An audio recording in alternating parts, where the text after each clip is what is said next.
जोरदार तालियों से हम दादा का स्वागत करना चाहेंगे। जय गुरु माँ।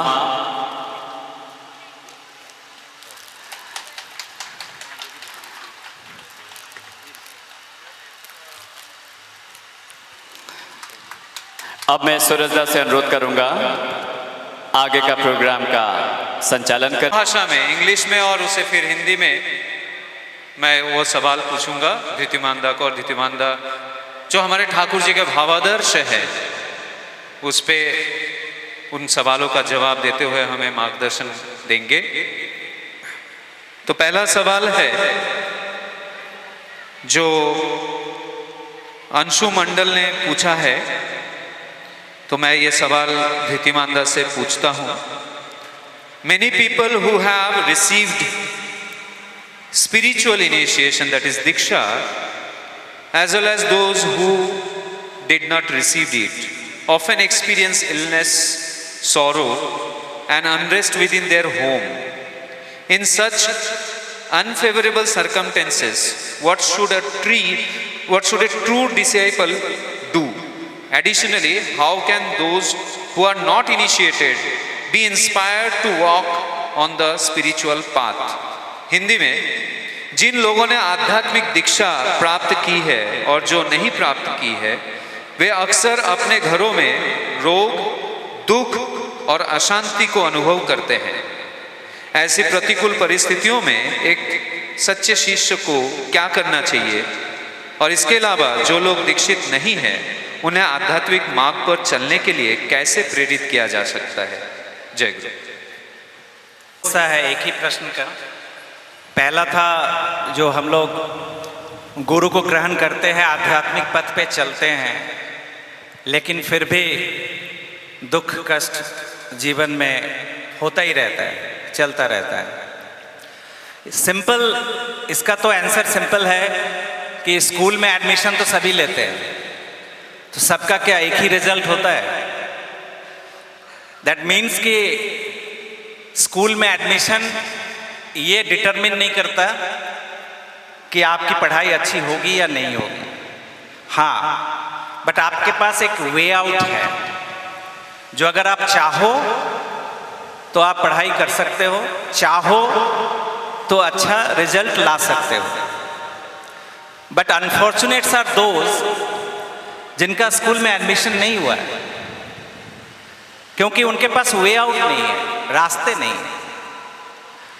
और इस बात पे जो लोग इनिशिएट्स होंगे उनको पता होगा, ठाकुर जी की एक वाणी है ना सत्यानुसरण में, अंधा होना दुर्भाग्य है, बट यष्टिच्युत होना और भी दुर्भाग्य है।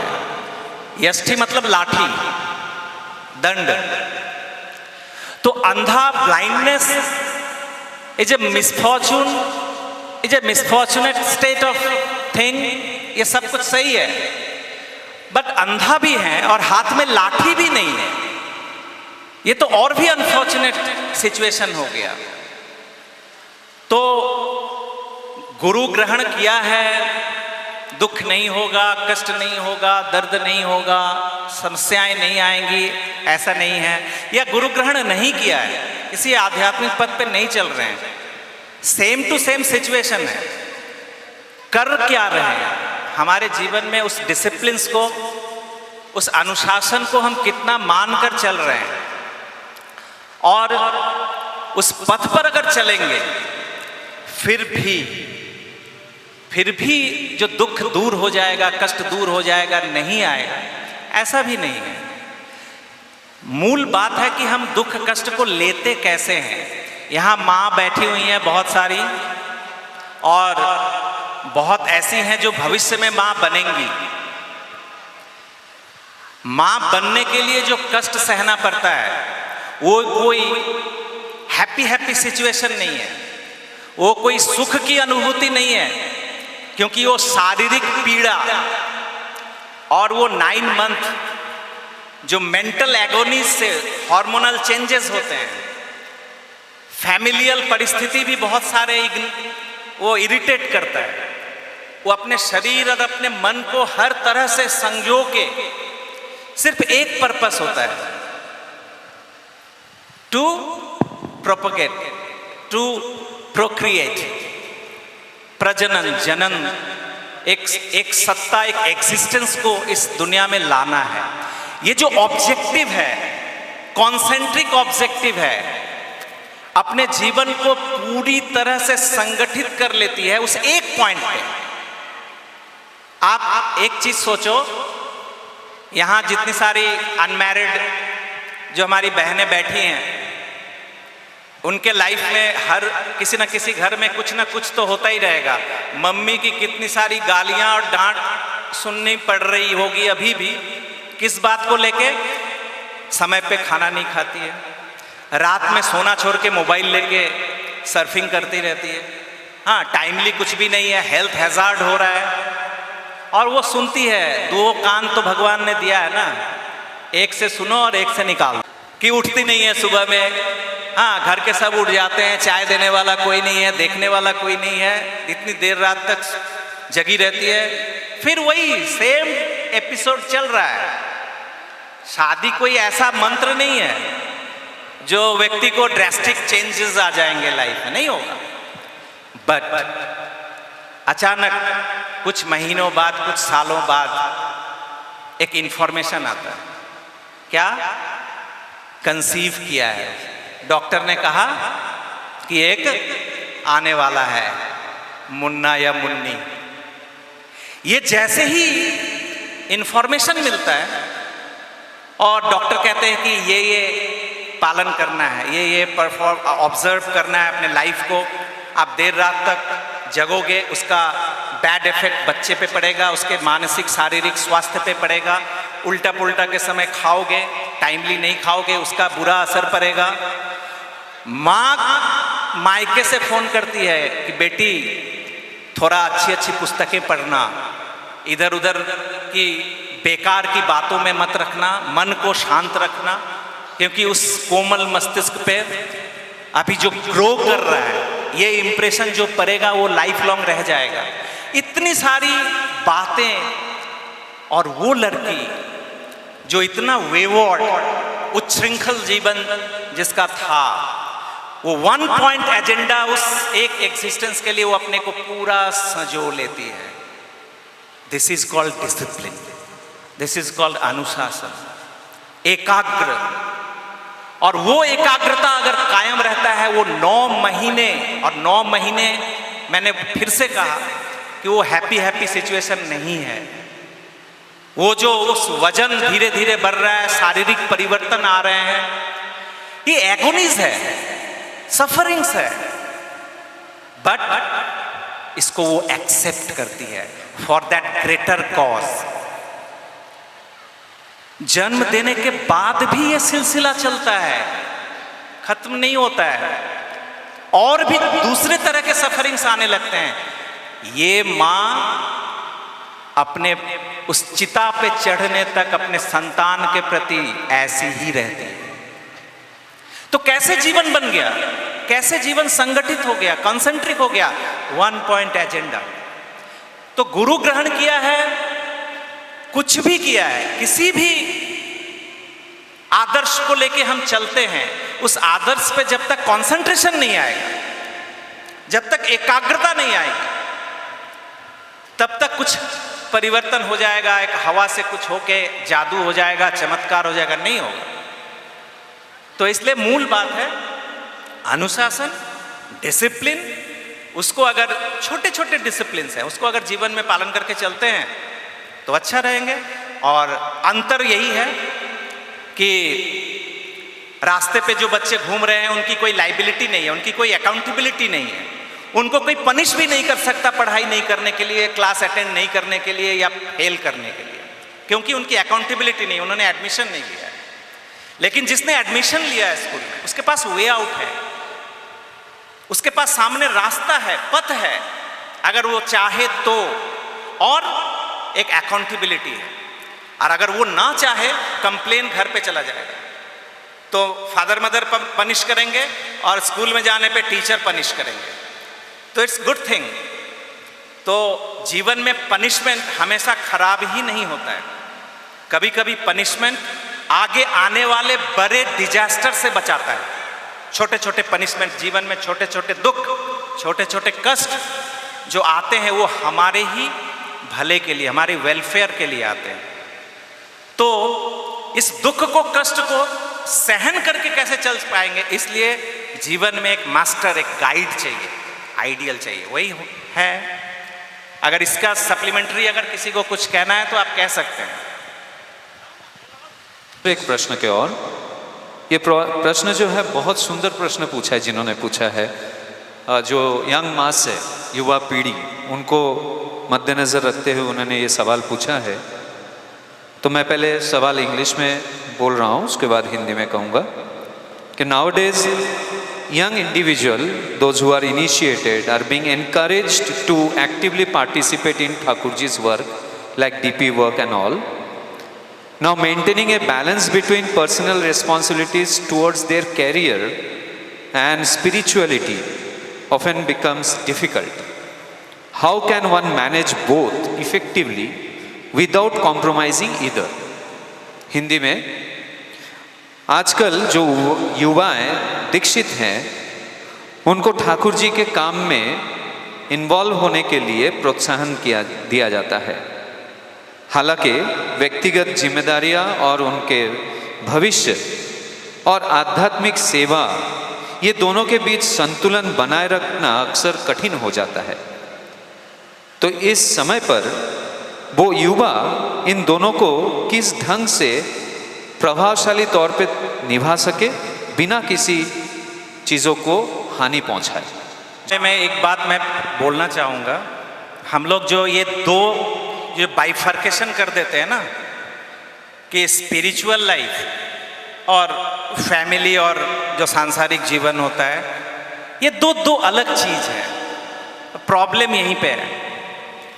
स्पिरिट और मैटर, जैसे ठाकुर कहते हैं, या तो हर कुछ स्पिरिट कहो या हर कुछ मैटर ही कहो।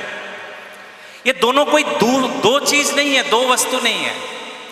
एक शिक्षक अपने छात्रों के साथ जैसा बिहेव करता है स्कूल में जाकर या कोचिंग सेंटर में जाके या कहीं पे इंस्टीट्यूशंस में, अगर वो अपने घर में वैसा नहीं है तो वो कभी भी अच्छे चीज को इम्पार्ट नहीं कर सकता बच्चों में, छात्र में। बेसिक बात है कि हमारा जो व्यक्तिगत जीवन है, मेरा फैमिली लाइफ और स्पिरिचुअल लाइफ, ये कोई दो वस्तु नहीं है। It's a same thing. एक ही कॉइन के दो पहलू हैं। सबसे पहले ये बात को समझना पड़ेगा। रही दूसरी बात कि हमारा व्यक्तिगत कैरियर और ये, तो मैं ये कहना चाहता हूं कि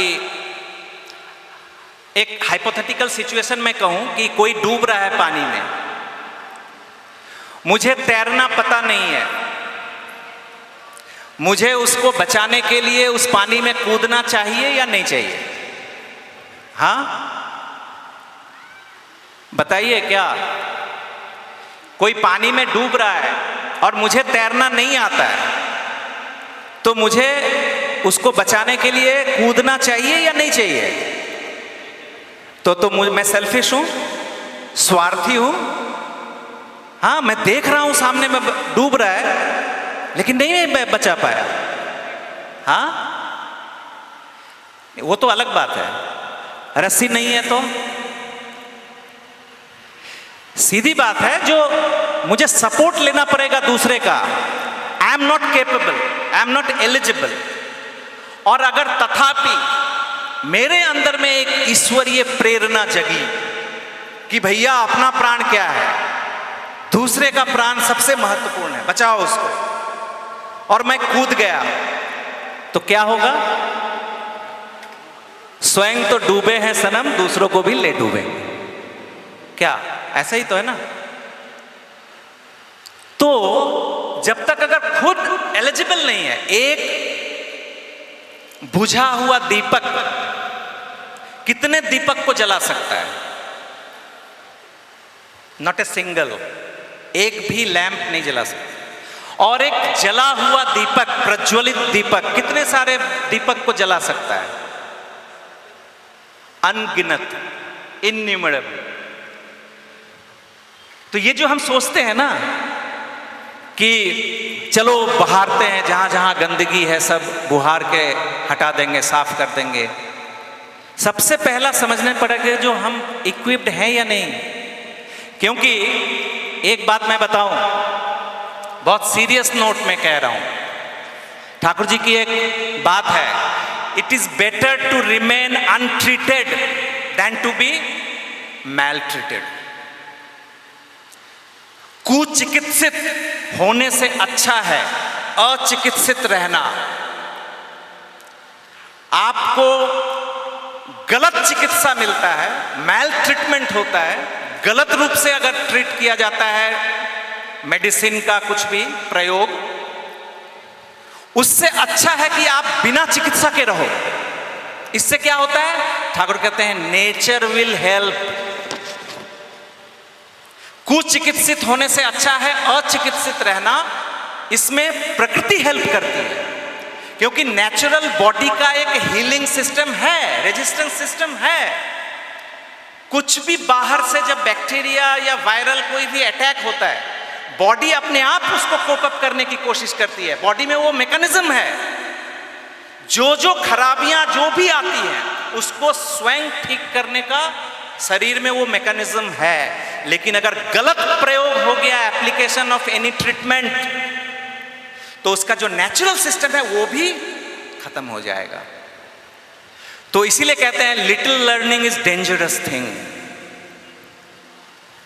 तो हम जब निकलते हैं कहीं पे भी, हम जब जाएंगे, आप जैसा कह रहे हैं डीपी वर्क है और भी है, घर घर में जाना है, अरे भैया ये जो बुझा हुआ दीपक है इसको पहले जलाओ, इसको प्रज्वलित करेंगे। इस संस्पर्श में आकर हजारों लाखों करोड़ों दीपक जल उठेंगे। हम वो पाठ भूल जाते हैं, ये पाठ हम भूल जाते हैं। यहां जितने सारे लोग हैं, ब्राह्म मुहूर्त कहते हैं at least 45 to 50 minutes before sunrise. Winter season में बदलेगा, समर सीजन में बदलेगा, इसलिए मैं घड़ी के समय की बात नहीं कह रहा हूं। तो 45 to 50 minutes, round about 1 hour before sunrise. यहां कितने सारे लोग हैं जो सनराइज से 1 घंटे पहले उठते हैं? Please raise your hand. Honestly, don't pretend. क्योंकि यहां हम अपना गुरु के सामने आए हैं तो हम नंगे होने के लिए आए हैं, अपने को ढकने के लिए नहीं आए। देखिए, पहला स्पिरिचुअल लाइफ का सबसे पहला धर्म है क्या? प्रकृति भी समर्थन कर रही है। बाहर देखिए बारिश हुई, क्यों? प्रकृति समर्थन कर रही है इस बात को। उसके पास इसके अलावा और कोई रास्ता नहीं है अपने को एक्सप्रेस करने का। या तो धूप या बादल या पानी, यही तो देगी। तो पहला आध्यात्मिक जीवन का पहला स्टेप है सुबह उठना, ब्रह्म मुहूर्त में उठना। क्या करिकुलम है मैं बताने की मुझे जरूरत नहीं है, हम सभी जानते हैं जो ब्रह्म मुहूर्त के बाद इस स्पिरिचुअल पाथ पे हम लोगों को क्या क्या करना पड़ता है। सब सेकंड, दूसरा टर्म, अपने बेड को खुद अरेंज करना। रात भर जिस बिछावन पे सोया है, उस बिछावन के बेडशीट को, पिलो को हाथ से सहलाना, उस बेडशीट को ठीक करना। मैं अब नहीं पूछूंगा कितने लोग करते हैं नहीं करते हैं, हमें पता है, मैं करता हूं नहीं करता हूं, आप सभी को भी पता है कौन करते हैं नहीं करते हैं। पहला ग्रैटिट्यूड, पहली कृतज्ञता, जो रात भर जिस बिछावन पर सोया है, जिस बेड पे सोया है, ये बेड, ये पिलो, ये बेड कवर, ये सब ने मेरे उस सुख की नींद में हेल्प किया है, सहायता किया है। उस पे थोड़ा सा हाथ इसको फेरना, पिलो को, तकिए पर थोड़ा सा हाथ फेरना, जड़ दुनिया में कुछ भी नहीं है, सब कुछ चेतन है। दूसरे दिन रात को आके जब सोएंगे ना, तो वो बेड, वो पिलो, वो बेड कवर, वो सब आवाहन करेगा, आ जाओ सो, मैं तुम्हें लोरी सुनाता हूं। नींद आई। पहले ही कृतज्ञता, पहला ग्रेटफुलनेस, जो जिससे मुझे कंफर्ट मिला है, जिसके कारण उसको रिबैक करना। बहुत सारी चीज है। तो मैं ये दो चीज मैं कह रहा हूं, ज्यादा कुछ आकाश पाताल एक करने की जरूरत नहीं है। व्यक्तिगत जीवन में, पर्सनल लाइफ में ये दो चीज अगर कोई बंदा कर ले कि ये ब्रह्म मुहूर्त में उठना और अपने बेड को खुद अरेंज करना, ठीक करना, बाकी का ऑटोमेटिकली आता रहेगा। तो जो भी है, हम इसको अपने कैरियर, अपने ठाकुर जी के साथ, अगर ये आध्यात्मिक जीवन, ये कोई पृथक चीज नहीं है। और ये बंदा, जो लड़का, जो स्टूडेंट, या जो हाउसवाइफ, या जो वर्किंग मैन और वुमेन, जो सुबह उठ के अपने को इस तरह से तैयार करता है, वो ब्रह्म मुहूर्त में उठकर मेडिटेशन, कुछ बुक्स अगर है उसको पढ़ना, और वो साइकोफिजिकल वो स्टेट ऑफ थिंग लेके अगर वो अपने परिवेश में, अपने एनवायरनमेंट में जाएगा, मैग्नेटिक, ये चुंबक की तरह अट्रैक्ट करेगा अपने परिवेश के सबको। तो जो काम 10 साल में नहीं होगा, वो 1 महीने में होगा। तो ये एक दूसरे का परिपूरक है। हम सोचते हैं कैरियर लाइफ और स्पिरिचुअल लाइफ ये कोई दो चीज नहीं है। आप जिस फील्ड में हो, जो काम करते हो, फर्क नहीं पड़ता। आप उसी काम में, उसी चीज को करके आप ईश्वर को प्राप्त कर सकते हो। आपको संसार छोड़ने की जरूरत नहीं है, आपको जॉब छोड़ने की जरूरत नहीं है, आपको अपना कोई बिजनेस छोड़ने की जरूरत नहीं है। आप जिस जगह पे हो, और ये हमारा जो ये सनातन या दुनिया की जो आध्यात्म, जो ये प्रगति है, ये उसको बताता है। रविदास वो जूता बनाते थे, चमड़े का काम करते थे। उनको अपना जो कैरेक्टरिस्टिक्स, जो उनका खानदानी जो पेशा था, उसको छोड़ने की जरूरत नहीं पड़ी थी ईश्वर को पाने के लिए। वो मोची का काम करते करते उन्होंने ईश्वर को पाया था। और इसलिए बड़े बड़े ब्राह्मण लोग भी जाकर रविदास को प्रणाम करते थे, उनको गुरु के रूप में ग्रहण करते थे। कबीरदास जुलाहा थे, वीवर्स, कपड़े का काम करते थे, उनको छोड़ना नहीं पड़ा था। तो हम लोग सबसे पहले तो ये बंद करें कि आध्यात्मिक जीवन, स्पिरिचुअल लाइफ और ठाकुर जी का काम, ये दो वस्तु है। हम जब बाजार से सामान लेने जाते हैं, कभी हम सामान ऐसे करके खरीदते हैं कि ये बेटी का आधा किलो चावल, और ये पत्नी का आधा किलो चावल, और ये बच्चे का आधा किलो चावल खरीदते हैं? नहीं करते। लेकिन ठाकुर का, वो तो मेरे परिवार के अंग नहीं है ना, तो उनका अलग। तो अपने कर्म से ही तो प्रमाणित कर दे रहे हैं कि तुम मेरे जीवन के अंग नहीं हो।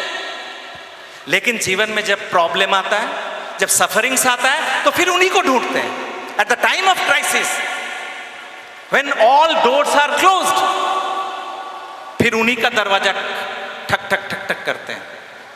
तो जीवन के हर अंग में उनको लेके चलना पड़ेगा। और ठाकुर ने ये व्यवस्था की है, उठते बैठते, खाते पीते, सोते जगते, आप जहां भी हो, आप ठाकुर को छोड़ नहीं पाओगे। तो मेरा कहना है कि अगर ये आध्यात्मिक जीवन और जीविका और जीवन, ये दो एक चीज नहीं है। Mind it. जीवन सही है, आप कुछ भी कर लो, आपका कुछ नहीं, आप चल जाएगा, आपका हो जाएगा। लेकिन अगर जीविका कुछ भी है और जीवन अगर सही नहीं है, बड़ा से बड़ा जीविका में भी आप डिबैकल, आप डिस्ट्रॉय हो जाओगे, समाप्त हो जाओगे। इसलिए ये एक लाइन, ये बहुत फाइनर लाइन है। जैसे पेट के लिए जीवन नहीं है, खाने के लिए जीवन नहीं है, और जिसने जिसने खाने को जीवन बनाया है, हम सभी जानते हैं उसकी क्या हालत होती है आगे समय में जाकर। खाने के लाले पड़ जाते हैं, डॉक्टर कहता है ये मत खाओ, वो मत खाओ, वो मत खाओ, लास्ट में वही हवा खा के रहो, ऐसे ही हो जाता है। तो खाने के लिए जीवन नहीं है, जीवन को बचाने के लिए खाना एक सप्लीमेंट्री है, वो सपोर्टिव चीज है, हेल्प करता है। इसलिए ठाकुर जी की बानी भी है कि जीवन के लिए पेट नहीं है, पेट के लिए जीवन है। और इसीलिए जीवन पेट को सही रखता है कि जीवन सही रहे। इसी तरह जीविका के लिए जीवन नहीं है, लाइवलीहुड के लिए लाइफ नहीं है, लाइफ के लिए लाइवलीहुड है। लाइवलीहुड कैन बी एनीथिंग, कुछ भी हो सकता है। एक सफाई कर्मचारी जो सफाई करते हैं उनका लाइवलीहुड, और एक इसरो में जाकर जो रिसर्च करते हैं उनका लाइवलीहुड दो अलग है, लाइफ एक ही है। यहां ये सफाई करते हुए ईश्वर को प्राप्त कर ले सकते हैं, लेकिन वो ऊंचे पद पर, वो ऊंचा इतनी पढ़ाई लिखाई करके भी अगर जीवन सही नहीं रहेगा वो नष्ट हो जा सकते हैं। जीवन में हम आज जो यहां सब कोई बैठे हुए हैं, क्यों बैठे हुए हैं? कभी सोचा है जो भांति भांति के घर से, भांति भांति जगह से, डिफरेंट प्लेसेस, हम लोग आज इकट्ठा यहां क्यों बैठे हुए हैं? कोई जीविका के लिए नहीं, सब अपने जीवन के लिए। पूरी दुनिया को ये लाइफ एक जगह लाता है, धर्म पूरी दुनिया को एक प्लेटफॉर्म पे लाता है। तो जीविका कुछ भी हो, कैरियर कुछ भी हो, लाइफ आदर्श वो है ईश्वर के पथ पर, ईश्वर के पथ पर, धर्म के पथ पर, उस एक परम पिता के पथ पर। This is life. तो जीवन और जीविका ये दोनों अगर क्लैरिफाई हो जाएगा तो फिर हम इसको अलग नहीं समझेंगे, जीवन ही जीविका को गाइड करेगा। बहुत ही सुंदर। सॉरी मैं थोड़ा नहीं कोई पता बात नहीं समय। नहीं, एक बात तो बहुत अच्छे से समझ में आया हम सभी को कि जीवन अगर सही है तो जीविका कुछ भी हो, जीवन अच्छे से हम बिता लेंगे। और जीवन को सही रखने के लिए हमें ठाकुर जी के भावादर्श और आदर्श की बहुत ज़रूरत है। तो दोनों अलग नहीं है, एक ही है। बहुत सुंदर। एक बात मैं कह लूँ बिल्कुल इस विषय पे, श्री ठाकुर जी एक बार बोल रहे हैं, मैं जो ये भाषण दे रहा हूँ ना, मैं कहता हूँ कि अगर मेरे आसपास ऐसे कुछ लोग मिल जाएं अभी यहाँ निकलने के बाद, जो मुझे नॉक करें कि भैया आप तो वहाँ बोल रहे थे लेकिन आप में तो मैंने ऐसा नहीं देखा है आपके लाइफ में, तो मुझे लगेगा कि वो मेरा सबसे बड़ा वेल विशर है, क्योंकि वो मुझे नॉक कर रहा है कि मेरा ये सही नहीं है। तो ठाकुर जी एक जगह बोल रहे हैं कि ये जो उपदेश, ज्ञान की बातें, कथा, ये सब सुन सुन के ना लोगों के मन में ना अब घृणा आ गई है। अभी के समय में ये जो अच्छी अच्छी बातें सुनने में भी एक लग्जरी है, और यहाँ जो बकबक कर रहा हूँ ये भी एक लग्जरी है, विलासिता है। तो ठाकुर कह रहे हैं लोगों के मन में घृणा आ गई है, अब लोग अच्छी बातें सुनना नहीं चाहते हैं, लोग अच्छी बातें देखना चाहते हैं। एग्जाम्पल, एक उदाहरण देखना चाहते हैं अपने घर में, अपने परिवार में, अपने समाज में, अपने राष्ट्र में। एक उदाहरण कि एक आदमी, एक व्यक्ति ऐसा मिल जाए जो बोल रहा है वैसा उसका जीवन है। तो ये उपदेश सिर्फ उपदेश ना रहे, वो हमारे जीवन में श्री ठाकुर चाहते थे कि हमारे मुख से वो बातें कर सके, हमारे हाथों से वो कर्म कर सके, हमारे पांवों से वो चल सके। कौन ऐसा व्यक्ति है जो उनको ये जीवन देगा? जीवन देगा मतलब उनको ये आधार देगा जिसके आधार से वो अपना कर्म कर सकें इस दुनिया में। हम हर व्यक्ति, जो लोग जुड़ते हैं, उनको आधार देने के लिए कि वो इस जीवन में लीला कर सकें, इस दुनिया में लीला कर सकें। तो example is better than precept. ये भाषण जितना भी मैं दे रहा हूं इसका कोई अर्थ नहीं रहेगा अगर इन बातों का एक लिविंग एग्जाम्पल अगर हमारे बीच से उठ के खड़ा नहीं होगा। तो ये मैं बोलना चाह रहा हूँ। बहुत बहुत धन्यवाद तितिमानदा। ये बात तो समझ में आ गया, क्योंकि हमारे सामने जो दादा ने कहा कि देखना चाहते हैं और आचार्य देव हमें वो करके दिखा रहे हैं, बहुत बड़ी प्रेरणा की बात है ये। मैं दूसरे क्वेश्चन की तरफ आगे बढ़ता हूँ। ये शादी यानी कि मैरिज से जुड़ा हुआ क्वेश्चन है। दो क्वेश्चन मुझे मिला है मैरिज से जुड़ा हुआ, मैं दोनों को एक साथ एक ही क्वेश्चन में पूछूंगा। क्वेश्चन ये है, in the present time young people are highly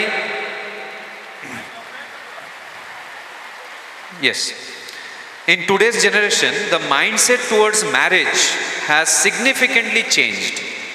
Many young people hesitate to enter the bond of marriage, considering it a burden or unnecessary commitment. What will be Thakurji's perspective on this evolving attitude towards marriage, and why it is important to see caste and varna in this modern age? इसी को मैं हिंदी में कह रहा हूं। आज की पीढ़ी विवाह के प्रति सोच में काफी बदलाव लाया। कई युवा विवाह के बंधन में प्रवेश करने में हिचकिचाते हैं, इसे बोझ या अनावश्यक जिम्मेदारी मानते हैं। विवाह के प्रति इस बदलती मानसिकता पर ठाकुर जी का जो भावादर्श है वो क्या है, और इसी के साथ साथ आज के इस वर्तमान युग में शादी के वक्त वर्ण या जाति ये सब देखना जरूरी है क्या? इनमें से जो पहला सवाल है वो रूपाली चौधरी माँ ने पूछी है। जय गुरु।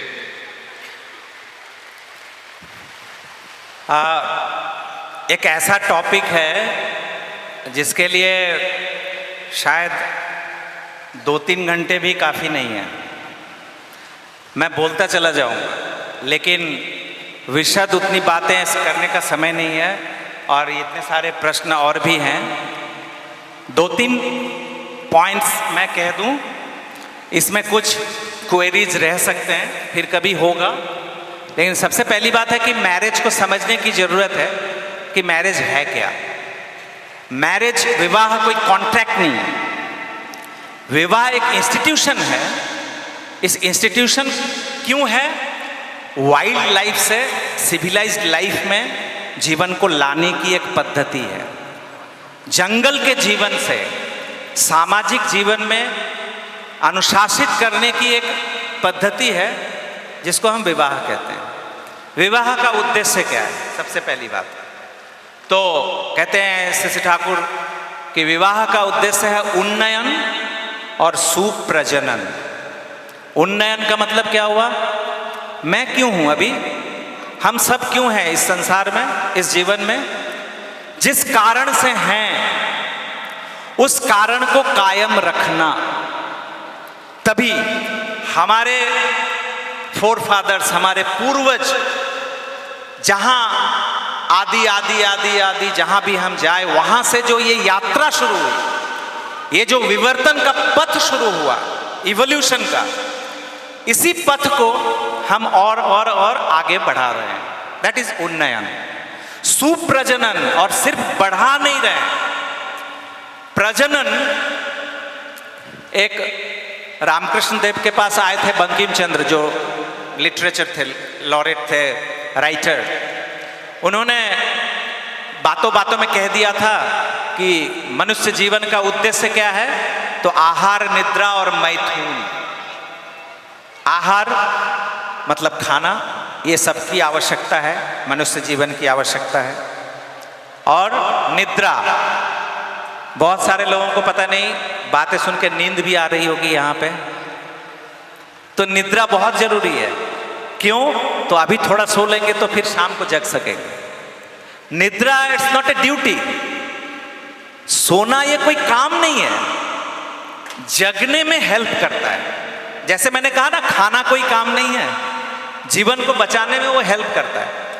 तो सोना, निद्रा, ये एक जीवन का उद्देश्य है। और तीसरा उन्होंने कहा था मैथुन, मीन्स प्रोक्रिएशन, प्रजनन, बच्चा जन्म देना।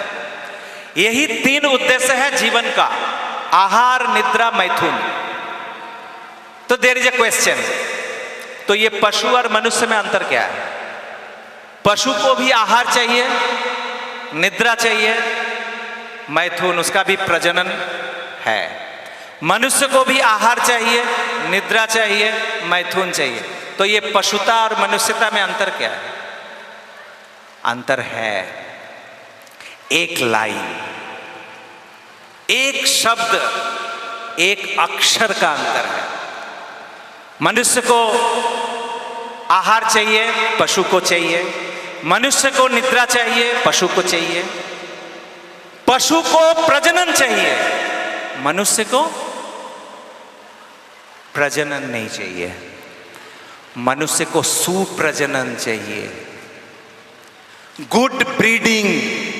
सिर्फ ब्रीड नहीं करते, कुत्ता, बिल्ली, भेड़, बकरी, शेर, भालू, कोई भी ये नहीं सोचता कि मेरा आने वाला जो बच्चा है वो इस जंगल में एक अच्छा जानवर पैदा ले, या उस पशु समाज में उसका नाम हो, रोशन हो, पथ पे अच्छा चले। कोई नहीं सोचता। वो सिर्फ वो कार्डिनल एक नेचुरल प्रोसेस में प्रजनन हो जाते हैं, बच्चा जन्म ले लेते हैं।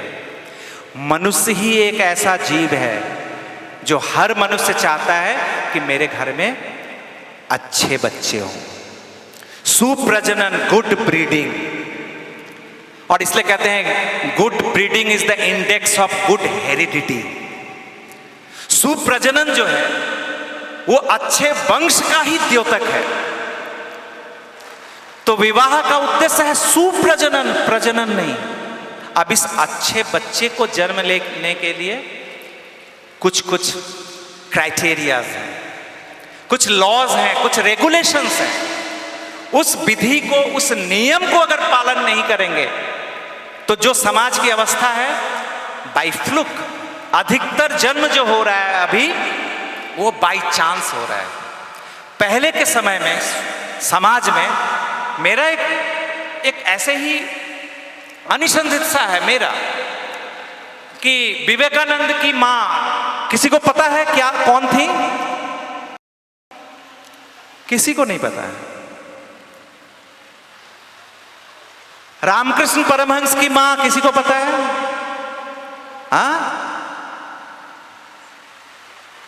नहीं सुन रहा हूं। एनीवे, कहने का मतलब है शिवाजी की मां,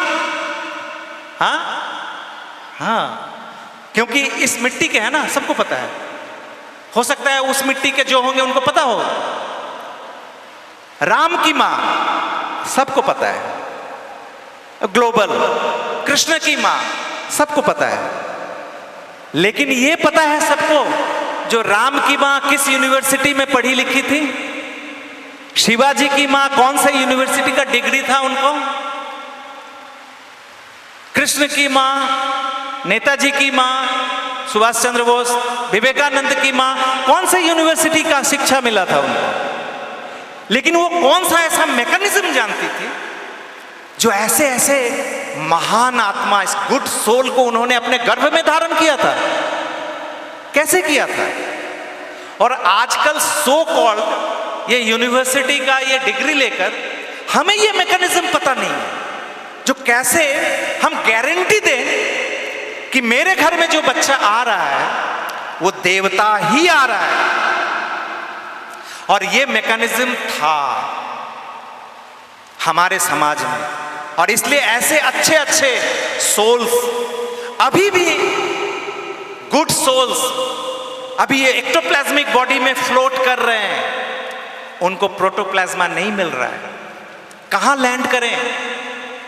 अचानक से चाहेंगे कि कोई एक साधारण किसी भी एरो स्ट्रिप पे, एरोड्रम पे एक बड़ा सा जेट फ्लाइट उतार दें, नहीं उतार पाएंगे। आपको पहले रनवे क्रिएट करना पड़ेगा, तब जाके वो लैंड करेगा।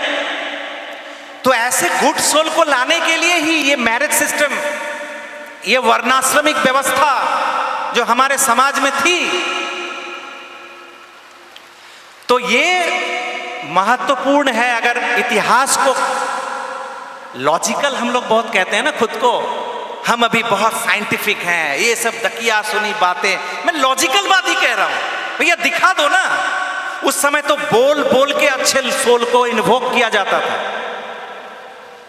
शशि ठाकुर जी की बात मैं कह रहा हूं, सिर्फ एक बात बोल के मैं समाप्त करूंगा। बाकी मैंने कहा ना, ये एक ऐसा सब्जेक्ट है जो रात बीत जाएगी, मेरी बात नहीं बीतेगी, मैं बोलता रह जाऊंगा। इतना वास्ट सब्जेक्ट है और ये बर्निंग सब्जेक्ट है अभी के समय में यंग जनरेशन के लिए। ठाकुर जी की मां की बात बता रहा हूं, जो एक इतना पावरफुल एक क्रिएशन का मूल कैसे इस गर्भ में आया। एक घटना, छोटी सी घटना है। श्री ठाकुर जी की मां, आपको सब पता है, बचपन से ही उनको भक्ति आध्यात्म इस पे था। स्वप्न में दीक्षा मिल गई। पिताजी बोल रहे थे इतनी छोटी उम्र है, तुम्हें अभी दीक्षा नहीं होगी, बाद में होगी। लेकिन उनकी जिद, तो वो मूर्त के सामने, इष्ट देव के सामने बैठकर रोना, सारा रात बैठ के। स्वप्न में दीक्षा हुआ, मंत्र भी मिला, जो भी हो उसका वो साधन भजन करती रही सारा जीवन। तो ये सब घटनाएं आपको पता होगा, नहीं पता होगा, पढ़ेंगी, जानेंगी। शादी विवाह हो गया, उनके पति शिवचंद्र चक्रवर्ती, शशि ठाकुर का जन्म नहीं हुआ। एक छोटी सी घटना मैं बता रहा हूं। बैठ के गृहिणी सब्जी काट रही हैं, बैठ के उनके पति देव धूप सेक रहे हैं, कुछ किताब पढ़ रहे हैं। और माँ, मतलब शशि ठाकुर जी की माँ मनमोहिनी देवी, वो अपने पति देव पूछते हैं अपनी पत्नी से कि अच्छा, मेरे मन में एक प्रश्न आ रहा है, इसका जवाब दो तो तुम। तो उन्होंने कहा क्या? तो तुम्हारा जो ये साधन भजन है, ये आध्यात्म के पथ पर जो तुम ये साधना करती हो, क्योंकि ठाकुर जी की मां बहुत, मैंने उनका मेडिटेशन का एक एक घटना है, अद्भुत घटना है। तो वो फिर कभी बोलूंगा। पूछ रहे हैं कि पति उनके पत्नी से कि तुम्हारा ये आध्यात्म जीवन, ये साधना, ये साधन पथ और मुझ में, ये दोनों में कोई एक तुम्हें छोड़ना पड़ेगा, तो तुम कौन छोड़ो, क्या छोड़ोगे? मतलब या तो पति को छोड़ो या अपने इस साधन भजन को छोड़ो, तुम कौन सा छोड़ो? मां कहती है कि मैं कोई भी नहीं छोड़ूंगी। पति फिर पूछते हैं कि नहीं, तुम्हें मान लो, जस्ट सोचो कि तुम्हें कोई एक छोड़ना है, तुम कौन सा छोड़ोगे? बोला तो मैं कोई भी नहीं छोड़ूंगी, मुझे दोनों ही चाहिए। इस पर वो उन्होंने अपने किताब को अलग रखा और जिद होता है ना, तुम्हें आज बोलना ही पड़ेगा। ये मेरा प्रश्न है, जो मुझ में और तुम्हारे साधन भजन में कोई एक तुम्हें छोड़ना है, तुम किसे छोड़ो, बोलो। अब माँ क्या करें? तो वो कहती हैं, वो भी सब्जी काटना छोड़ के घूम के बैठ गई, अगर आप इस तरह मुझे बाध्य करेंगे तो आपको ही छोड़ना पड़ेगा। बात यही खत्म नहीं है। उनके पतिदेव ये सुनकर मुस्कुरा रहे और कहते हैं, तुम्हारी इस बात से मैं खुश हुआ। जाओ, मैं तुम्हें कहता हूं कि तुम्हारे अभिष्ट लाभ में, मतलब तुम जो चाहती हो, दुनिया की कोई भी शक्ति तुमको बाधा उत्पन्न नहीं कर पाएगी। तुम जो चाहती हो वही होगा। और ऐसी मां और ऐसे पिता, इन दोनों के ऐसे मिलन से स्वयं भगवान भी बाध्य होते हैं दुनिया में आगमन करने को। और इसी संबंध से युग युग से राम आए, कृष्ण आए, बुद्ध आए, जीसस आए, हजरत मोहम्मद साहब आए, चैतन्य देव आए, रामकृष्ण परमहंस आए, ऐसे ही माता पिता के इस संबंध से। तो उन्होंने बाध्य किया कि तुम्हें आना पड़ेगा गुड सोल को। This is called marriage, this is called relationship of wife and husband.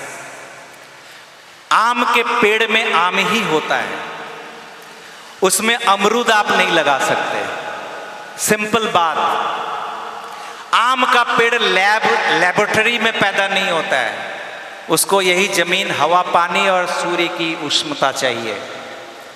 और अमरूद के पेड़ में अमरूद ही आता है। और आम के भी पेड़ में अल्फांसो है तो अल्फांसो होगा, हिमसागर है तो हिमसागर होगा, लंगड़ा आम है तो लंगड़ा होगा। इसके भी वैरायटीज हैं। यही है वर्णाश्रम। बाकी विशद कभी और। बहुत बहुत धन्यवाद धीतिमानदा। अभी समझ में आ रहा है कि शादी विवाह जो है वो क्यों इतना ज़रूरी है। मुझे अभी भी याद है लास्ट टाइम जब भी दादा आए थे पलावा उत्सव में सेकेंड से इस बात को एक्सप्लेन। मेरे प्रश्न है जिसको मैं एक में मैं पूछ सकता हूं क्योंकि इंटर रिलेटेड लग रहा है और बहुत सुंदर प्रश्न है ये। Despite putting in sincere effort towards success, one may face repeated failures. In such situation, how can a person remain calm and composed, and that person can do the best out of a challenging and difficult situation,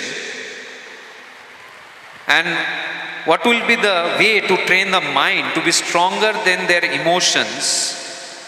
Which words you will say for encouraging in that difficult situation?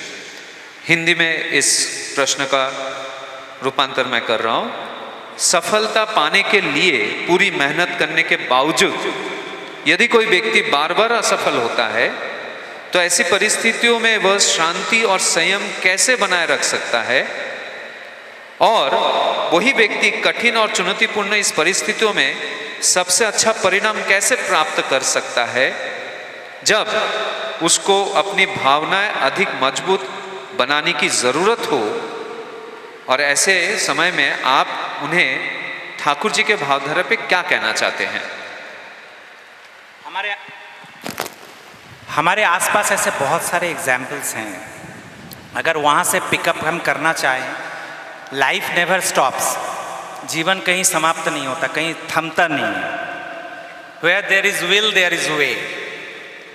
और बाकी हम जो कहते हैं कि unsuccess, जो परिणाम चाहते हैं नहीं हुआ, बहुत सारे कारण हैं इसके, हो सकते हैं।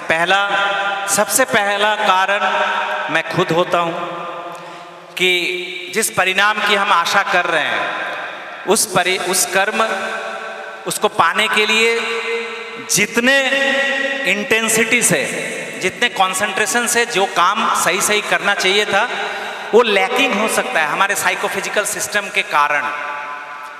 हमने ठीक से काम नहीं किया तो रिजल्ट हो सकता है जो नहीं आएगा सही, गलत भी आ सकता है, उल्टा पुल्टा भी आ सकता है। बट आफ्टर दैट हम क्या करते हैं, उसके बाद हम क्या करते हैं?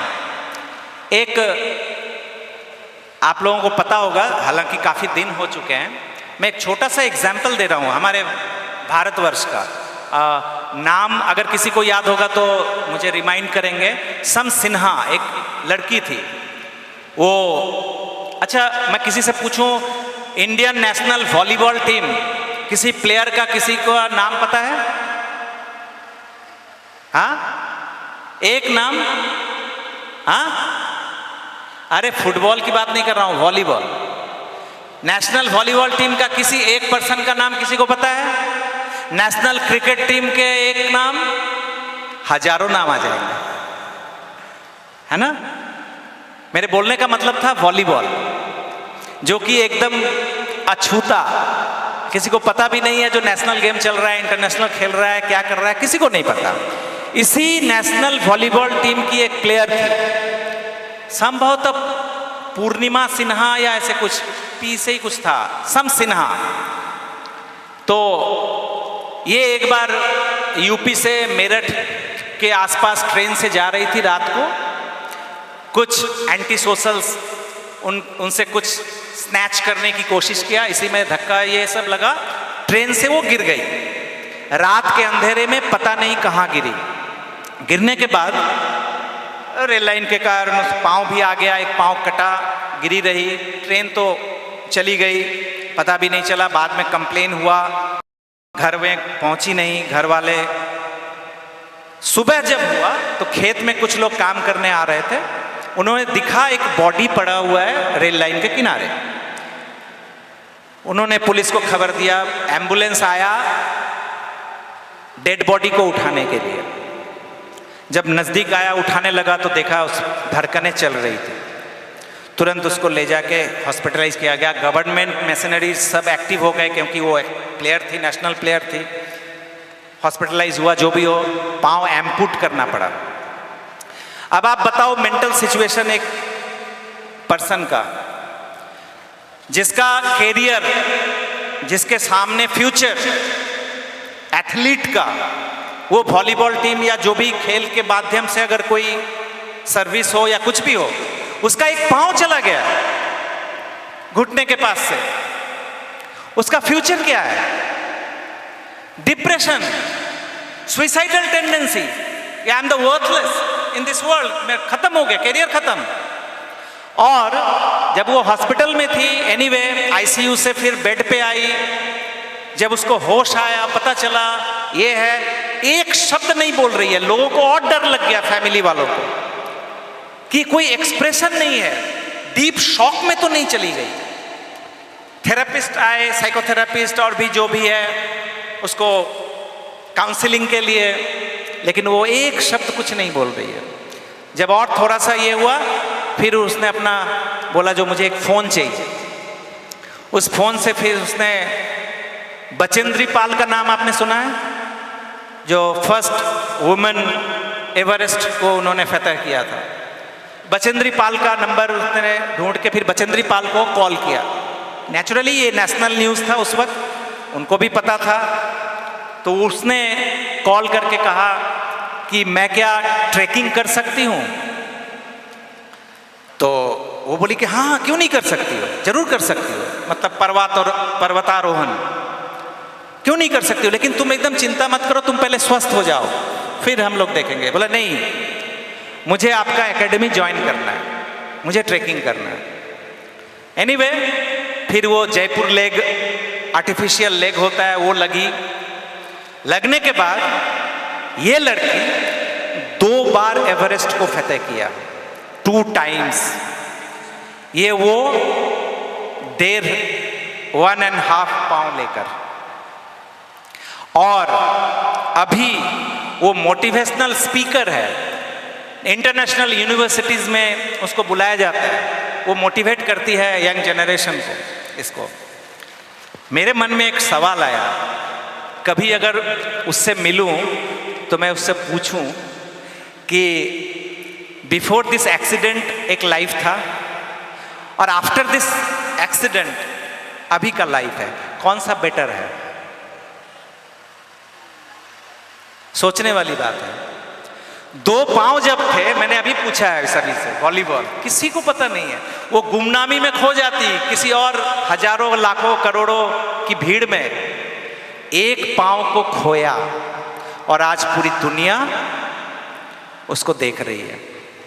अप्रोच जो हम फेलियर को, हम असफलता को किस तरह से लेते हैं जीवन में।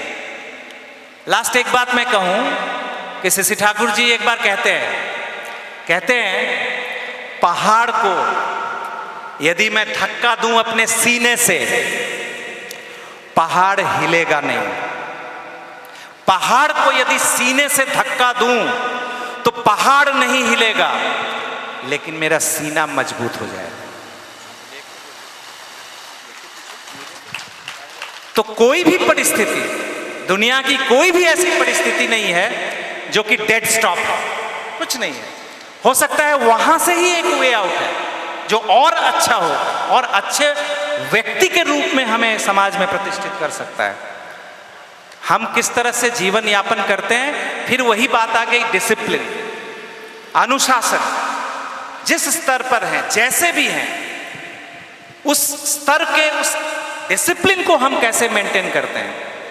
अभी हम इस जगह पे बैठे हुए हैं, यहां भी हमारा एक एक शारीरिक संचालन हमें बता देगा कि हम कैसे अनुशासित हैं या नहीं। यह भी एक बात है। बहुत समय में बच्चे लोग, जैसे मैं बहुत सारे जगह पे जाता हूं, अगर बात करता हूं, कुछ बच्चे लोग दौड़ रहे हैं, खेल रहे हैं, उनके दौड़ने खेलने से मुझे दिक्कत नहीं होती है, लेकिन गार्जियन लोग जब उसके पीछे ऐसे मत करो, मुझे उससे डिस्टरबेंस होती है। तो मैं कितना कॉन्सेंट्रिक होके किसी चीज पे एकाग्र हूं, ये भी तो पता चलता है ना। बच्चा अपना काम कर रहा है, भैया आप तो अपना काम करो। उसका काम है खेलने का, वो खेल रहा है। आपका काम है अगर एक चीज ध्यान लगाए हैं किसी चीज पे, वहां पे कंसंट्रेशन नहीं है क्या। और ये घर परिवार हर जगह होता है। खाना बना रहे हैं तो उस समय इसकी चिंता, उसकी चिंता, पढ़ाई कर रहे हैं उस समय इसका चिंता। वर्तमान में हम रहना ही नहीं चाहते, प्रेजेंट सिचुएशन में हम रहना ही नहीं चाहते। लेकिन जो प्रेजेंट को, परिस्थिति कुछ भी हो, उस परिस्थिति को जो संवार लेता है, उसके सामने फ्यूचर भी संवारा हुआ ही आता है। बहुत सुंदर धीतिमान दा। अरुणिमा सिन्हा उनका नाम। राइट, अरुणिमा सिन्हा। मैं बहुत ज़्यादा कनेक्टेड फील कर रहा था, क्योंकि मैं बच्चों को जब मैं ऐसा कोई मोटिवेशनल बात कहता हूँ तो अरुणिमा सिन्हा का मैं बहुत बार उदाहरण दिया है। और हाँ, कंटिन्यू कर सकते। तो ये जो बात है कि बार बार कोशिश करने पर भी अगर हम फेलियर होते हैं तो कैसे मैं खुद को मोटिवेट रखूं। जो दादा ने कहा कि वो परिस्थिति को अपना लेना और एक नई शुरुआत करना, बहुत सुंदर एक उदाहरण की तरह उन्होंने इस प्रश्न का उत्तर दिया। तो मुझे ऐसा अभी आप देखो ना, बारिश हो रही है ना, कुछ लोगों को लग रहा होगा यार डिस्टर्ब हो गया, अभी शोभा यात्रा नहीं निकल पाएगा, और मुझे बहुत खुशी हो रही है कि सब लोग एक जगह बैठे हुए हैं। बिल्कुल, ये शशिकांत ने अभी यही बात बोला कि बारिश आकर एक फायदा तो बहुत अच्छा हुआ कि जो बाहर खड़े थे वो सब अंदर आ गए। तो ये जो सिचुएशन को अपना लेना और उस हिसाब से प्रतिक्रिया देते हुए अपने को ढाल लेना, मुझे ऐसा लगता है इससे बड़ा और मोटिवेशनल स्टेप तो और कुछ भी नहीं है। बहुत सुंदर। दूसरा जो प्रश्न है उसके लिए मैं हमारे इंद्रजीत भाईदा को आग्रह करता हूँ। और सभी को जय गुरु। स्पिरिचुअल डिस्कोर्स इस सेशन का ये अंतिम प्रश्न, और हो सकता है मौसम के ऊपर, मिजाज के ऊपर निर्भर करता है कि और सवाल हम लेंगे नहीं लेंगे। प्रश्न ये है, ये सोशल मीडिया से जुड़ा हुआ सवाल है कि in the present time young people are highly influenced by social media. They spend more time outside and interact with individuals holding diverse beliefs and perspectives. In such circumstances, how can parents ensure that their children remain rooted in the values and ideologies of Sri Thakur ji? वर्तमान समय में युवा social media से बहुत प्रभावित है। ये अधिक समय बाहर बिताते हैं और विभिन्न विचारधाराओं वाले लोगों के साथ बातचीत करते हैं। ऐसी परिस्थितियों में माता पिता यह कैसे सुनिश्चित कर सकते हैं कि उनके बच्चे ठाकुर जी के मूल्य और विचारधारा में दृढ़ बने रहें? बात फिर से वही आ गई, example is better than precept. हम अपने एक बार मैं ट्रेन से जा रहा था कहीं पे, संभवतः इलाहाबाद कानपुर उसी लाइन पे, तो मेरे सामने एक फैमिली, एक माँ अपने बच्चे के साथ, बच्चे की उम्र 9-10 साल रहा होगा, और उसकी माँ, साधारणतः यूजुअली मैं बुक कैरी करता हूँ अपने साथ कहीं भी जाता हूँ, तो मैं बुक पढ़ रहा था और पहली बार मुझे एक को ट्रैवलर मिला जिनके हाथ में भी बुक था, क्योंकि अभी के समय में तो सबके हाथ में मोबाइल रहता है। ठाकुरबाड़ी में एक बार देवघर में मैं शाम के वक्त उस समय वॉकिंग करता था, तो वॉकिंग कर रहा हूँ, करीब ठाकुरबाड़ी का 10 चक्कर लगाया था। वो 10वें चक्कर में बगल में जो एक फील्ड है, उस फील्ड में 4 फ्रेंड बैठे हुए थे। उनका फेसिंग सामने की तरफ था, वो जो आनंद बाजार का बिल्डिंग है उस तरफ, और मैं उसके बगल से बार बार गुजर रहा हूँ। 8-10 राउंड मैंने दिया। वो 10वें राउंड में वो चारों बंदे एक साथ बैठे थे, लेकिन चारों के हाथ में मोबाइल था और एक साथ बैठ के मोबाइल देख रहे हैं। तो ये दृश्य मैं अभी भी नहीं भूलता हूँ, ये बहुत दिन पहले की बात है। तो मोबाइल लेके तो घर में भी बैठ सकते थे, फिर दोनों चारों आके वहां पे बैठ के मोबाइल देखने की क्या जरूरत थी। तो दिस इज सिचुएशन, ये अभी का फैक्ट है। ठीक, मुझे आप वो जो एक शो आता है ना जहां पे पूरे दुनिया से अलग कर देते हैं, वो घर में बंद कर देते हैं 10 लोगों को, बिग बॉस, तो उसमें तो बहुत सारे लोग रहते हैं, लेकिन मैं कभी सोचता हूं कि मुझे अगर कभी ऐसे जगह पे रखा गया जहां पे कोई ना हो, सिर्फ मैं हूं, तो मैं कैसे सरवाइव करूंगा। तो मैं सोचता हूं कि मुझे लैपटॉप चाहिए, इंटरनेट नहीं चाहिए, लैपटॉप चाहिए और कुछ बुक्स चाहिए, मैं रह लूंगा मंथ आफ्टर मंथ। अभी सोचता हूं, अभी का मन क्या कर पाऊंगा नहीं पता, बट मैं रह लूंगा। तो ये नेसेसिटीज है मेरे लाइफ में। मोबाइल फोन भी अभी नेसेसिटीज हैं। जब बाहर निकलता हूं ट्रैवल करने में, अभी हर कुछ मोबाइल पे हो जाता है, सब कुछ, टिकट से लेके कुछ भी, प्लानिंग चेंज होता है उसमें हेल्प करता है हर तरह से। बट इसको हम कैसे यूज करें, क्या होता है, अधिकतर देखा गया है कि जैसे अभी स्टूडेंट्स कुछ होंगे, आप लोग सामने आ जाओ ना, तो उधर शायद दिक्कत हो रही है, आप लोग थोड़ा सामने आ जाओ, आप लोग कुर्सी को थोड़ा सामने कर लीजिए तो साइड में जो हैं वो लोग इनसाइड आ जा सकेंगे। आप लोग भी आ जाइए, सामने आ जाइए। इंफॉर्मेशन एज है, पढ़ाई के लिए जरूरी है मोबाइल्स या इंटरनेट, ये जरूरत पड़ती है। बट क्या होता क्या है, देखो, अगर सपोज कोई ट्यूशन लेना है, यूट्यूब पे बहुत सारे क्लासेस आ जाते हैं, मिल जाते हैं। सपोज कैलकुलस पढ़ना है, सॉल्व करना है कुछ, तो आप मोबाइल चेक करते हो, उसमें आपको कोई लेक्चर मिल जाएगा, तो हो सकता है आधे घंटे में 30 मिनट्स और 40 मिनट्स में जो आपकी जरूरत थी वो आपने पूरा कर लिया। इसका नेगेटिव साइड क्या है कि जैसे ही आपने पूरा कर लिया जो आपकी जरूरत थी, तुरंत वहां पे स्क्रीन एक पॉपअप होगा, कोई एक रील या कुछ और आ गया इंटरेस्टिंग, उसको तुरंत देखूं तो थोड़ा, उसको देखा, वो देखते देखते वो जैसे ही खत्म हुआ दूसरा एक आ गया, देखूं तो जरा, करते करते करते करते देखा गया जो 30 मिनट्स में मेरी आवश्यकता पूरी हो गई थी, और जितने गार्बेज, जो रबिश जिसकी जरूरत नहीं थी, उसमें हमने 1 घंटा पूरा कर दिया, 1-1.5 घंटे चले गए इसमें। बुक में ये प्रॉब्लम नहीं है, जिनकी आदत होती है बुक पढ़ने की, उनका कंसंट्रेशन लेवल बहुत हाई होता है, क्योंकि वो हिलने नहीं देता है ना, एक ही बुक है, उसको ही हम पढ़ते हैं रिपीटेडली। तो जो लोग डिजिटल माध्यम में हैं उन्हें भी बुक पढ़ने की आदत रखनी चाहिए। आप बाहर कहीं भी जाओ, कोई भी, जो भी आपके लाइन का, कोई भी आपके इंटरेस्ट का अगर कोई बुक, अच्छी बुक अगर मिल जाती है, उसको परचेज करो।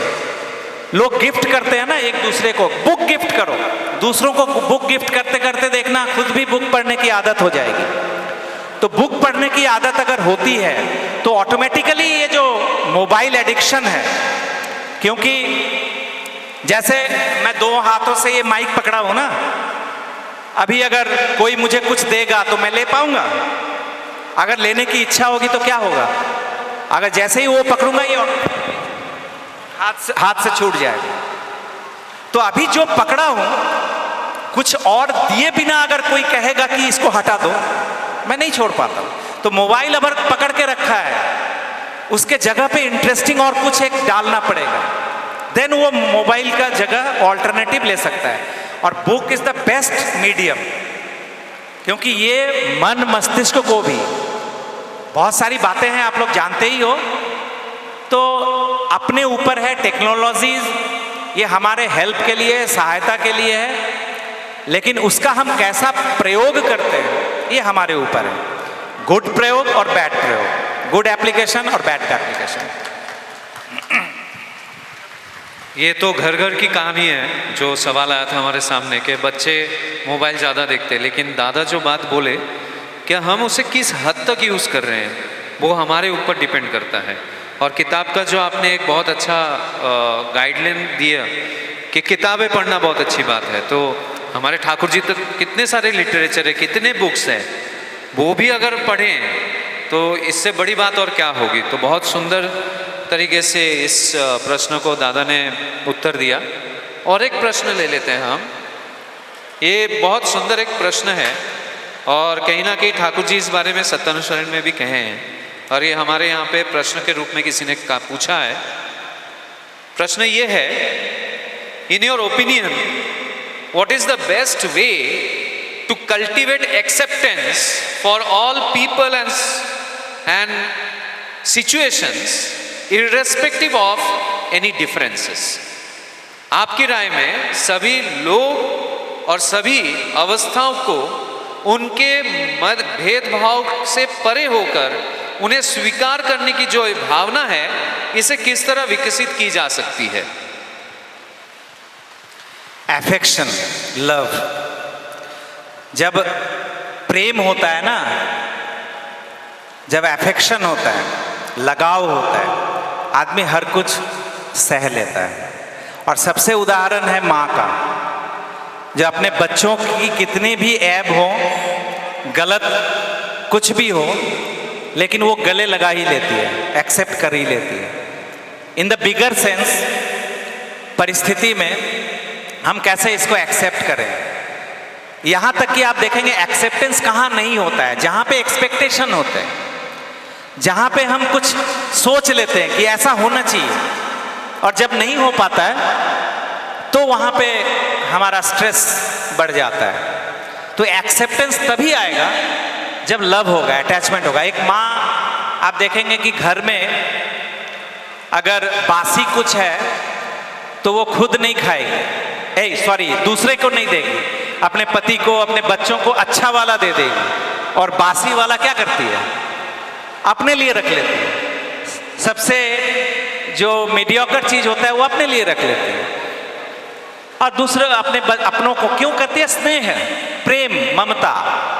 लेकिन वही माँ जब किसी पड़ोसी के यहाँ जाती है और वो अगर कोई बासी चीज दे दे तो उसका मन खराब हो जाता है, 10 जगह बोलती है कि देखो मैं गया और मुझे ऐसी ये चीज खिला दिया। क्यों? तो वहां ये एक्सेप्टेंस नहीं है। जो यहाँ ये सोचता हूँ कि ये मेरी माँ, मेरे पति हैं, मेरे बच्चे हैं, उनसे प्रेम है, लगाव है, बाकी जगह नहीं है। ये एक्सपेंशन, ये फोन बज रहा है सर, तो इसको हम एक्सपैंड कैसे करें। एक अपनी परिधि है, इस परिधि से बाहर हम कैसे निकलें, यही तो आध्यात्मिकता है। मेरे देवघर की बात है, एक धनबाद से एक फैमिली आए थे, वाइफ हस्बैंड दोनों आए थे। उनके साथ वो दीक्षित नहीं थे, इनिशिएट नहीं थे, और उनके साथ एक दो और फैमिली जो कि दीक्षित थे, उनके पड़ोसी थे। वो उनका कुछ प्रॉब्लम था, पारिवारिक कुछ समस्याएं थी, दुख था। तो गुरु भाई लोग, तो हम लोग तो ऐसे ही होते हैं। तो उनको लगा कि पड़ोसी का प्रॉब्लम है, चलो आप देवघर चलो, वहाँ आचार्य देव से मिलेंगे, आपका सब समाधान हो जाएगा करके वो देवघर ले आए। तो जब बाबा दादा के पास वहाँ लेके गए तो जब बोलने जो ऐसी बात है, तो उन्होंने मुझसे कहा कि जाओ तो बात करो, उन लोगों से बात करो। तो मैं गया, तो जो लेडी थी, वो माँ जो थी, वो मुझसे बोलने लगी कि मेरा ऐसा ऐसा जीवन में प्रॉब्लम है, तो अगर मैं दीक्षा लूँ तो ये सब मेरा दुख कष्ट ये सब दूर हो जाएगा ना, समस्याएं दूर हो जाएंगी ना। तो मैंने कहा उल्टा होगा और बढ़ जाएगा, आपका दुख बढ़ जाएगा, आपकी समस्याएं भी बढ़ जाएंगी। तो उनकी आंखें इतनी बड़ी बड़ी हो गई। हाँ, दीक्षा लेने से दुख बढ़ जाएगा, कष्ट बढ़ जाएगा? हाँ, बढ़ जाएगा। मैंने कहा कि आप अकेले आई हैं क्या? बोला नहीं, ये सब गुरु भाई लोग जो हैं वो लोग सब उनके वो लेके आए हैं। क्यों लेके आए हैं? ये उन लोगों की घर की समस्या है क्या? ये उन लोगों का कष्ट है क्या? उन्होंने कहा नहीं, ये तो मेरा है, आपका है। लेकिन वो चूंकि एक ऐसे आदर्श को लेके चलते हैं, जो आदर्श क्या कहते हैं? सबको बचाना, अपने बचना, इसको ही तू धर्म समझना। वो आपके भी कष्ट को उन्होंने अपना कष्ट समझा है। नॉट दैट कि आपको प्यार करते हैं, वो अपने आदर्श से प्यार करते हैं और वो सोचते हैं कि मेरे उस इष्ट का ही ये संसार है, इसके हर दुख कष्ट इष्ट का है तो वो मेरा भी कष्ट है। तो उन्होंने आपके दुख को अपनाकर आपको लेके आए हैं कि कभी अगर थोड़ा सा अगर प्रशमित हो जाए, पैसिफाइड हो जाए आप। और एक बात, आप मुझको इससे पहले जानते थे? उन्होंने कहा कि नहीं। तो मैंने कहा अभी आपसे मेरा परिचय हुआ ना, अब ये मेरा भी कष्ट दुख आपका हो जाएगा, दीक्षा लेंगे तो उनका भी होगा और आपका दुख भी मेरा हो जाएगा। तो हम लोग जो जो दीक्षा लेते हैं ना, हमारा दुख कष्ट बढ़ता रहता है। और जितने और लोगों को जब हम ठाकुर की बातें प्रोपोगेट करते हैं तो हम दुख को ही आलिंगन कर रहे हैं, कष्ट को ही आलिंगन कर रहे हैं। लेकिन यहां प्रसारण हो रहा है। ठाकुर कहते हैं संकोच ही दुख है और प्रसारण ही सुख है। कॉन्ट्रैक्शन इज डिजेक्शन और एक्सपेंशन इज ब्लिस, हैप्पीनेस। तो प्रसारण, मेरा दुख सिर्फ मेरा ही था, मुझे बहुत कष्ट था, अब मेरा दुख इसका भी, उसका भी दुख मेरा हो गया। मेरा दुख जैसे ही बढ़ा, मेरा दुख कम गया। एक बात जैसे है ना कि लोग, एक एडवर्टाइजमेंट आता था बहुत पहले डिटर्जेंट पाउडर का, वो डिटर्जेंट पाउडर का एडवर्टाइजमेंट था, उसकी कमीज मेरी कमीज से सफेद कैसे। आप देखो क्या साइकोलॉजी है कि दुख ये नहीं है कि मेरी कमीज कम सफेद है। दुख क्यों है कि उसकी मेरी से सफेद क्यों है। अगर उसकी सफेद कम जाए तो मेरा दुख चला जाए। तो दुख मेरे मन में नहीं, मन में है, यहां वो कमीज में दुख नहीं है, सिचुएशन। हम उस सिचुएशन को कैसे लेते हैं, कैसे एक्सेप्ट करते हैं। एक माँ इतना कष्ट लेती है, इतना दुख लेती है, लेकिन उसमें भी उसको आनंद है, उसमें भी उसको ब्लिस फील होता है। तो ये मूल बात है कि उस परिस्थिति को हम कैसे लेते हैं। जिस परिस्थिति में, जिस परिस्थिति में हम अगर हैं, अगर दूसरे के दुख को, दूसरे के कष्ट को, दूसरे की समस्याओं को, अगर हम अपना दुख, अपना कष्ट, अपनी समस्याएं अगर समझने लगे तो अल्टीमेटली देखा जाएगा कि अपना दुख पता नहीं। एक गाना का एक पद था, बांग्ला में था, मैं बांग्ला ही शब्द आ रहा है मुझे, कि তোমার কাছে দিতে এলুম সকল যাতনা এসে দেখি ভুলে গেছি আমার বেদনা। मैंने तुम्हारे पास मैं देने को आया, अपनी समस्त यातनाएं तुम्हारे पास आया और तुम्हारे पास आकर मैं भूल गया अपनी सभी वेदनाएं। क्योंकि तुम तो पूरे संसार की वेदना लेकर बैठे हो ना, तुम पूरे संसार का भार लेकर बैठे हो, बर्डन लेकर बैठे हो। तो तुम्हारे पास जब आया, ये जो प्रसारित दुख, ये प्रसारित जो वेदना जो देखा, वहां पे मैं अपनी वेदना इतनी नजर आने लगा, छोटा नजर आने लगा, मेरा दुख दूर हो गया। जब मैं खुद को लेके था, स्वार्थी था, सेल्फिश था, तो मेरा कष्ट इतना बड़ा नजर आ रहा था। जब बड़ा के सामने आके खड़ा हुआ तो मेरा दुख छोटा हो गया। यही है। और ठाकुर जी का वाणी याद आ रहा है कि love alone can control everything because it is the elixir of existence. जो दादा ने अभी जवाब दिया ना कि affection, that is love, is very important to get that feeling of acceptance. Last एक क्वेश्चन मैं लूँगा क्योंकि अभी शोभा यात्रा का, नगर परिक्रमा का समय हो चुका है। आखिरी प्रश्न ये है, 3 प्रश्न है लेकिन मुझे लगता है वो इंटरकनेक्टेड है। क्वेश्चन ये है कि how can an individual maintain inner peace and begin each day with a fresh perspective amidst the struggles of daily life, and how initiation and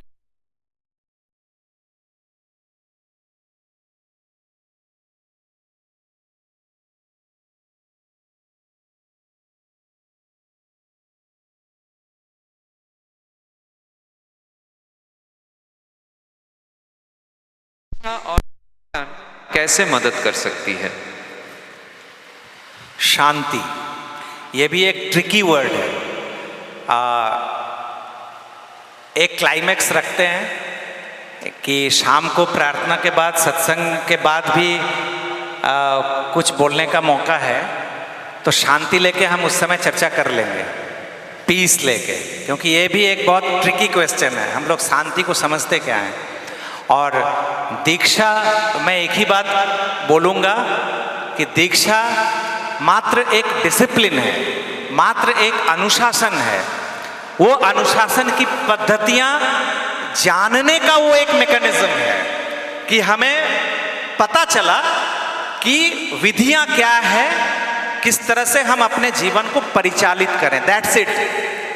दीक्षा लेकर कुछ नहीं होगा यदि हम उस विधि को अपने जीवन में इम्प्लीमेंट नहीं करते हैं। तो कम से कम दो तरह का डॉग है ना, एक स्ट्रीट डॉग है और एक पेडिग्री डॉग है।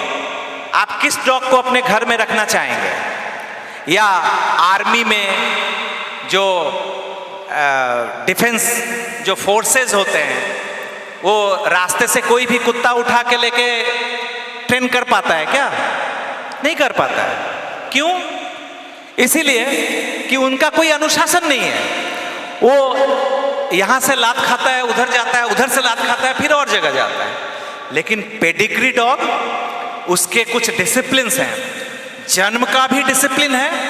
आप देखेंगे, आप जब भी, ये भी एक मैरिज का भी वो एक तरह से एग्जाम्पल, जो आपका प्रश्न था विवाह कि पेडिग्री आप खरीदने जाएंगे मार्केट में डॉग, तो जिसकी जितनी लंबी पेडिग्री होती है, मतलब उसका फादर मदर, उसका फादर मदर, उसका फादर मदर, ये रिकॉर्डेड, ये ब्रीड जितने प्योर होंगे, उस डॉग का प्राइस उतना हाई होता है।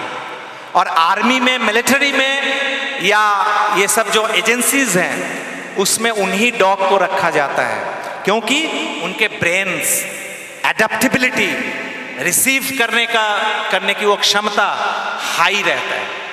तो रास्ते के किसी भी स्ट्रीट डॉग को नहीं ले जाते, वहां पे ले जाते हैं। तो क्या प्रश्न था? क्या मैं बोल रहा था? हाँ, दीक्षा।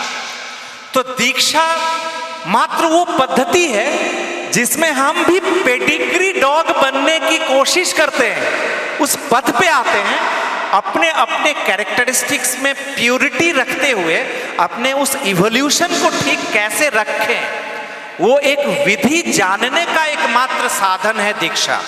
That's it. लेकिन जान तो लिया, अब क्या? अब चलना है, करना है। तो जो जैसा करेंगे उनको वो रिजल्ट मिलना। ये अगर 1% करेंगे 1%, 100% करेंगे तो 100% रिटर्न।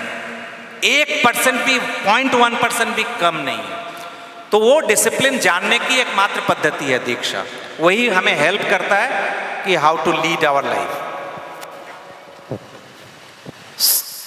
जय गुरु। आदरणीय सह प्रतिनिधित्व धृतिमान सिंहदा इस प्रोग्राम में आने के लिए और कई सारे सवालों का बहुत आसान तरीके से जवाब देने के लिए, और आशा करता हूं कि सभी सवाल पूछने वाले यहाँ पर उपस्थित हैं। एक बात मैं बोलूँगा बीच में, सॉरी। जी बिल्कुल दादा। जितनी भी बातें मैंने कही है, ये कोई मतलब विधाता की लकीर मैंने नहीं कहा है। मैंने बात इसलिए कही है कि आपके मन में तरह तरह से ये क्वेश्चंस और जगे।